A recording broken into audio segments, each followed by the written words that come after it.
Al Qaeda का सरगना और दुनिया का सबसे खूंखार आतंकी अयमान अल जवाहिरी अफगानिस्तान में मारा गया। अमेरिकी सेना ने ड्रोन हमले में 9/11 के मास्टरमाइंड को ढेर किया।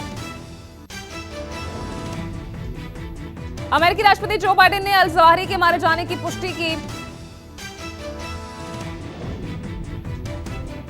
अल जवाहिरी ओसामा बिन लादेन के बाद अलकायदा का चीफ बना था। $25 मिलियन का इनामी आतंकी काबुल में एक घर में छिपा था। अल जवाहिरी के मारे जाने के बाद FBI ने भी अपनी लिस्ट में उसे मृत घोषित कर दिया है।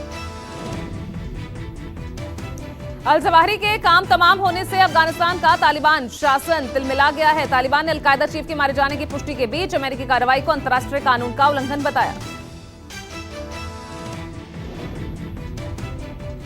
अमेरिकी राजनेता नैन्सी पेलोसी का ताइवान जाना लगभग तय हो गया है। अमेरिकी मीडिया का दावा है कि चीनी धमकियों को नजरअंदाज कर US house speaker Nancy Taiwan जाएंगी। नैन्सी पेलोसी हिंद प्रशांत क्षेत्र के दौरे पर है। अमेरिकी संसद हाउस ऑफ रिप्रेजेंटेटिव की स्पीकर नैन्सी पेलोसी के एशिया दौरे से तनाव चरम पर पहुंच गया है। चीन ने दो टूक कहा कि अगर अमेरिकी राजनेता ताइवान जाती हैं तो उसकी सेना खाली नहीं बैठेंगी। नैन्सी पेलोसी के साथ अमेरिकी सांसदों का एक दल भी सोमवार को सिंगापुर पहुंचा है। उम्मीद है कि नैन्सी ताइवान का दौरा कर सकती है। यूक्रेन पर रूसी हमले के बाद पहली बार यूक्रेनी बंदरगाह शहर ओडेसा से अनाज लेकर एक जहाज रवाना हुआ। इससे उम्मीद जगी है कि आगे भी ये रास्ता दुनिया में अनाज आपूर्ति के लिए खुलेगा, जिससे अनाज की बढ़ती कीमतों में राहत मिलेगी। ब्रिटेन में कंजर्वेटिव पार्टी का अगला नेता और ब्रिटिश पीएम के लिए रेस जारी है। भारतीय मूल के ऋषि सुनक इस दौड़ में लिज ट्रस से पीछे चल रहे हैं। इस बीच पीएम बनने की दौड़ में शामिल सुनक ने बड़ा दांव चला। सुनक ने 7 साल में इनकम टैक्स में 20% कटौती का वादा किया। सुनक की प्रतिद्वंदी लिज ट्रस सर्वे में 90% आगे चल रही है। उज्बेकिस्तान की राजधानी ताशकंद में शंघाई कोऑपरेशन ऑर्गेनाइजेशन की पिछले हफ्ते हुई मीटिंग में पाकिस्तानी विदेश मंत्री बिलावल भुट्टो जरदारी की किरकिरी हुई। बिलावल की रूसी विदेश मंत्री सरगेई लावरोव से तय मुलाकात नहीं हो पाई। पाक मीडिया का दावा है कि रूसी विदेश मंत्री ने भारत के नाराज होने की आशंका से मुलाकात को टाल दिया। श्रीलंका के पूर्व राष्ट्रपति गोटाबाया राजपक्षे स्वदेश यानी श्रीलंका लौटने के लिए तैयार हैं। इस बीच श्रीलंका के नए राष्ट्रपति रानिल विक्रमसिंघे ने गोटाबाया से इस कदम पर ऐतराज जताया है। राष्ट्रपति विक्रमसिंघे ने कहा कि फिलहाल हालात गोटाबाया के लौटने के लिए उपयुक्त नहीं। उन्हें डर है कि पूर्व राष्ट्रपति के लौटने से देश में राजनीतिक तनाव बढ़ सकता है। पाकिस्तान में आसमान से बरस रही आफत ने तबाही मचाई। बाढ़ बारिश से अब तक 320 लोगों की मौत हुई। बलूचिस्तान में भी 13,000 घर बाढ़ की चपेट में आ गए। अब तक 127 लोगों की मौत होने की खबर है। अमेरिका के कैलिफोर्निया जंगल में लगी भीषण आग बढ़ने का कारण तेजी से बढ़ रहे तापमान को माना जा रहा है।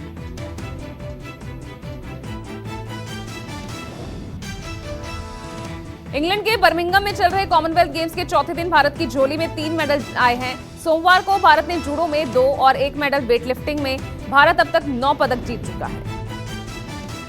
भारत के लिए जूडो में 48 किलोग्राम वर्ग में सुशीला देवी ने सिल्वर मेडल और 60 किलोग्राम वर्ग में विजय कुमार ने ब्रॉन्ज मेडल जीता। पीएम मोदी और केंद्रीय खेल मंत्री ने ट्वीट कर दोनों खिलाड़ियों को बधाई दी। कॉमनवेल्थ गेम्स में सोमवार को देश को तीसरा मेडल वेटलिफ्टिंग में हरजिंदर कौर ने दिलाया। हरजिंदर कौर ने 71 किलोग्राम वर्ग में 212 किलोग्राम वजन उठाया। भारत ने बैडमिंटन के मिक्स्ड मुकाबले में भी एक पदक पक्का कर लिया है। सेमीफाइनल में भारतीय टीम ने सिंगापुर को 3-0 से हराकर फाइनल में जगह बनाई। फाइनल में गोल्ड के लिए भारत की भिड़ंत मलेशिया से होगी। ओलंपियन पीवी सिंधु और लक्ष्य सेन ने एकल मुकाबले में सिंगापुर प्रतिद्वंदी को पछाड़ा। वहीं डबल्स मुकाबले में सात्विक साईराज शेट्टी और चिराग की जोड़ी ने भी जीत दर्ज कर फाइनल का टिकट पक्का किया।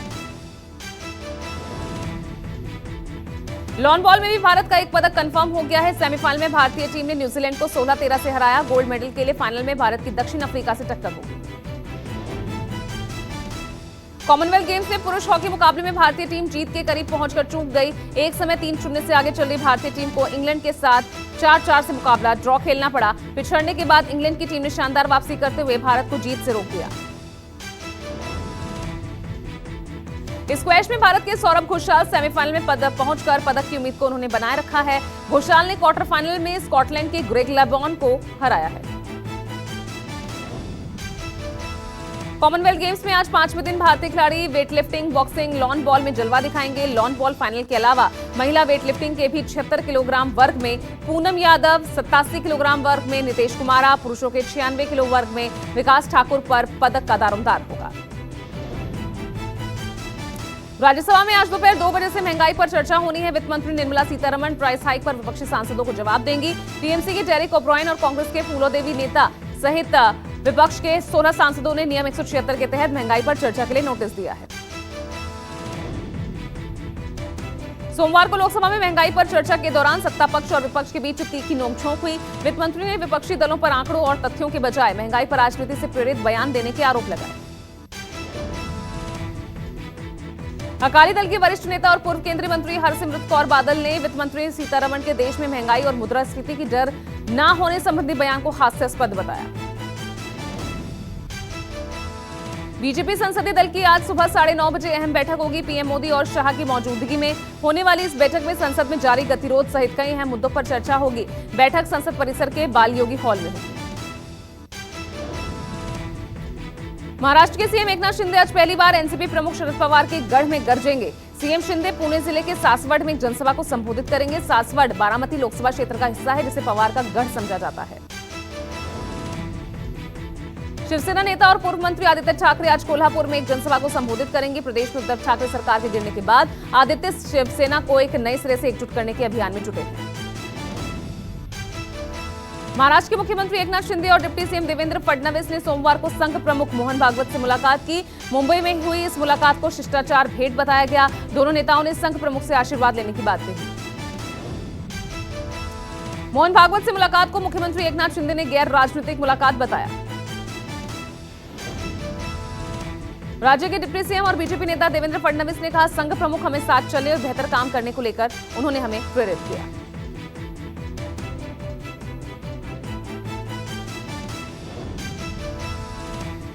केंद्रीय गृह और सहकारिता मंत्री अमित शाह आज तिरंगा उत्सव में शिरकत करेंगे। शाह की मौजूदगी में हर घर तिरंगा गाने और वीडियो की लॉन्चिंग होगी।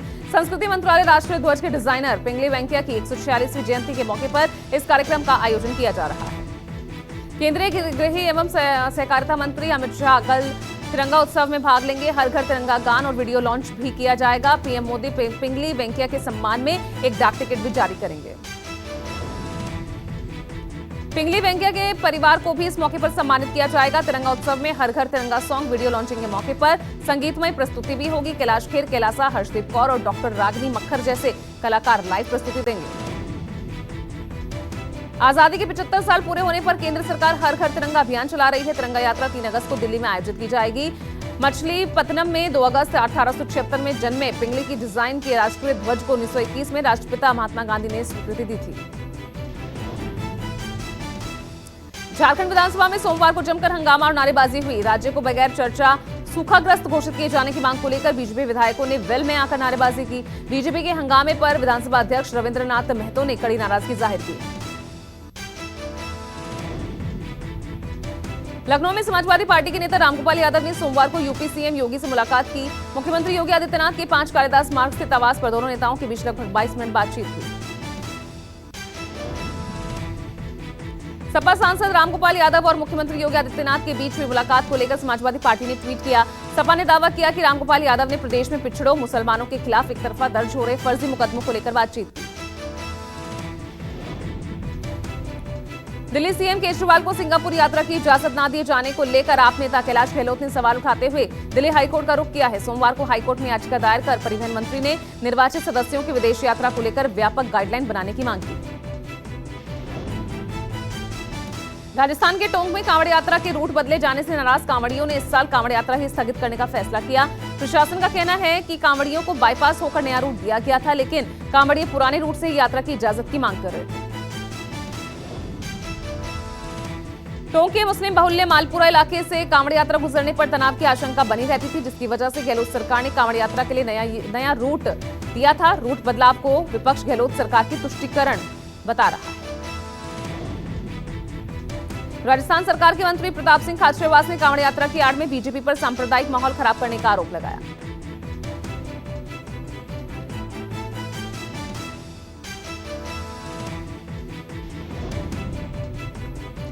कर्नाटक के कांग्रेस नेता डीके शिव कुमार की जमानत याचिका पर दिल्ली की एक अदालत आज फैसला सुनाएगी। मनी लॉन्ड्रिंग केस में शिव कुमार सहित 3 अन्य आरोपियों ने गिरफ्तारी के लिए लटक रही तलवार से बचने के लिए नियमित जमानत की अपील की है।